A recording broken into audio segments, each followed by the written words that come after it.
حضرت رسول خدا صلی اللہ علیہ وآلہ وسلم نے فرمایا، ایک اور بلند مرتبہ لوگ اپنی بیویوں کی عزت کرتے ہیں اور پست ذہنیت اور نیچ لوگ ان کی توہین کرتے ہیں۔ اور مسجد میں بیٹھنے کا عظیم اجر و ثواب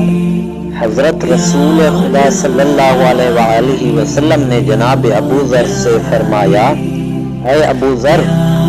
جب تک مسجد میں بیٹھے ہو یقیناً اللہ تعالیٰ تمہاری ہر سانس لینے کے بدلے ایک درجہ تمہیں جنت میں دیتا ہے،